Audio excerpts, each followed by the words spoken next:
সম্মানিত আশিকের রাসূলেরা, মহান রাব্বুল আলামিন সূরা আল বাকারার 213 নং আয়াতে বর্ণনা করেছেন, তিনি যাকে ইচ্ছা তাকে সরল পথে পরিচালিত করেন।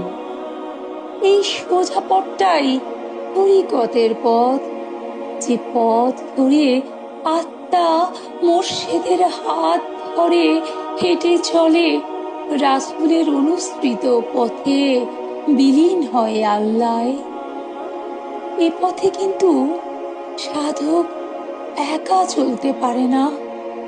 এ পথে চলতে গেলে এমন একজনের ছত্র ছায়ায় চলতে হয়, যিনি নিজে সেই পথ ধরে হেঁটেছেন, নিজে আমল করেছেন, নিজের হৃদয়কে আল্লাহর ইশকে, আল্লাহর প্রেমে যিনি প্লাবিত করতে সক্ষম হয়েছেন, যিনি আল্লাহর রঙে রঞ্জিত হয়েছেন, যিনি আল্লাহর স্বভাবে স্বভাবিত হয়েছেন, যিনি আল্লাহর গুণে গুণান্বিত হয়েছেন, যিনি ফানাফিল্লাহ হয়েছেন, তিনি তো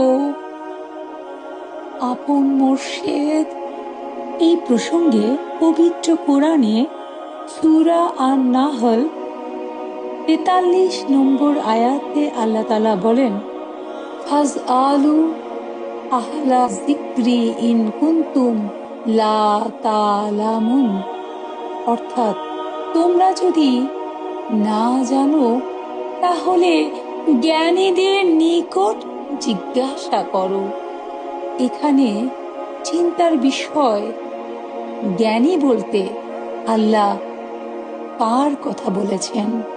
তিনি কি জাহিরি বিদ্যায় কোনো জ্ঞানী, নাকি তাসাউফ সাধনায় বিভিন্ন স্তর থেকে স্তরে অতিক্রম করে তিনি আল্লাহময় জগতে বিরাজ করতে চান? ইলমে মারিফাতের বিদ্যায় যিনি জ্ঞানী, এখানে আহলুজ যিকরি বা স্মরণকারী হলেন সেই মুর্শিদ বর্গ যারা আল্লাহ হৃদয়ে সর্বদা নিমগ্ন, যাদের অন্তর আল্লাহর নূরে পরিপূর্ণ, যাদের নিকট না গেলে আত্মা কখনো সত্যকে জানতে পারে না, চিনতে পারে না, সত্য হৃদয়ে উদ্ভাসিত হয় না। আল্লাহর ওলিগণ হচ্ছেন তারা যারা নিজেদের মধ্যে নূর জাগিয়ে অন্য অন্তরেও আলো ছড়িয়ে দিতে সক্ষম। আল্লাহ তাআলা সূরা আত-তাওবা আয়াত 119-এ বলেন, হে মুমিনগণ, আল্লাহকে ভয় করো এবং সত্যবাদীদের সঙ্গী হও। এখন প্রশ্ন, এই সত্যবাদী মূলত কারা? যুগে যুগে সেই আলোকবর্তিকা হাতে যিনি দাঁড়িয়েছেন সিনা থেকে সিনায়, হৃদয় থেকে হৃদয়ে আলোকিত প্রদীপ হাতে দিয়ে, তিনি তো মুর্শিদ।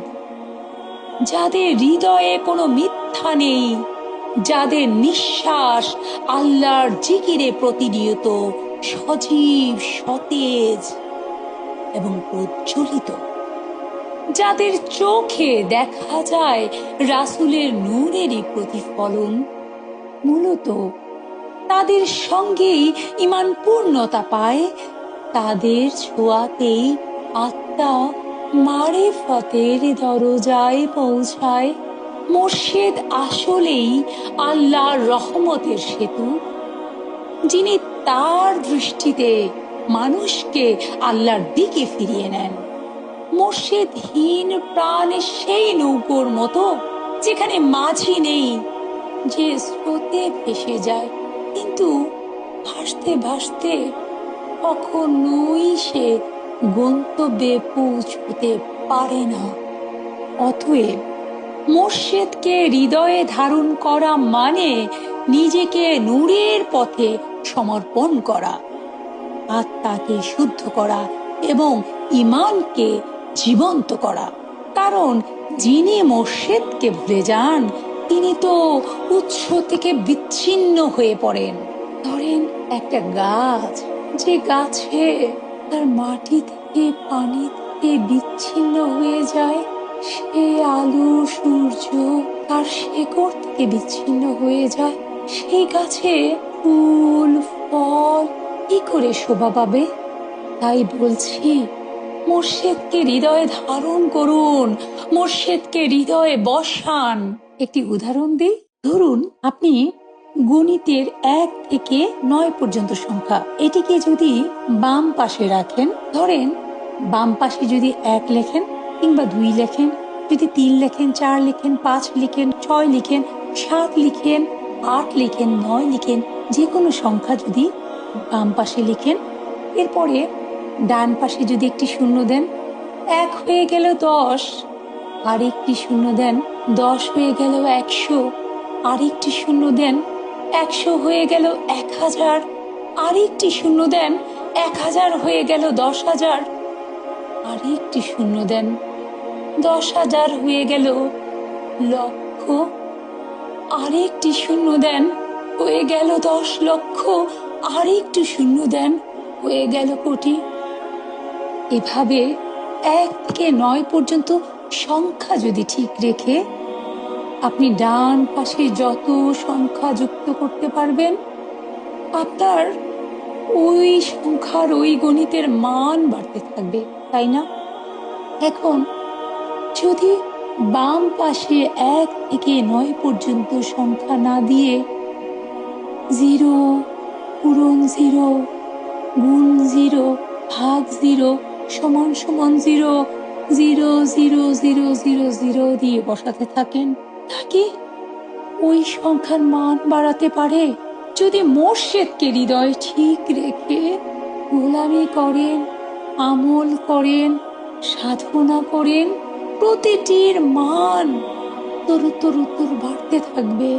যদি বেয়াদবি না করেন, যদি আমল করেন, গোলামি করেন, নিয়মিত ফায়েজ খেয়াল করেন এবং এমন কোনো কাজ না করেন যেটা মোর্শেদ অসন্তুষ্ট হবেন, তাহলে প্রতিটা কর্মে, প্রতিটা কাজে, প্রতিটা ইবাদতে আপনি আপনার রবের কাছে উত্তর করে কাছে যেতে থাকবেন। এক সময় হৃদয় আসনে আপনার স্বয়ং রব বিরাজ করবেন। এই কারণেই তো বলা হয়েছে কুলুবুল মুমিনিনা আরশুল্লাহ, মুমিন ব্যক্তির দিল আল্লাহর আরশ। মুমিন হতে গেলে মোর্শেদকে হৃদয়ে বসান। যিনি মোর্শেদকে ভুলে যান তিনি তো উৎস থেকে বিচ্ছিন্ন হয়ে পড়েন। সেই আত্মা তো বিদ্যুৎহীন এক গৃহতুল্য, সেখানে আলোর আবির্ভাব সম্ভব। তাই আমি বলি, যে হৃদয়ে মোর্শেদ আছে সেই হৃদয়ে আল্লাহর নূর প্রবাহিত হয়। মৃত্যুর সময় রাসূল সাল্লাল্লাহু আলাইহি সাল্লামের নূরময় সত্তা তখন সেই মোর্শেদ রূপে তার সামনে আসেন। তাই তো বলি, যে হৃদয়ে মোর্শেদ আছেন সেই হৃদয়ে আল্লাহর নূর প্রবাহিত হয়। মোর্শেদ তো আসতে একা আসেন না, মোর্শেদের সাথে আরেকজন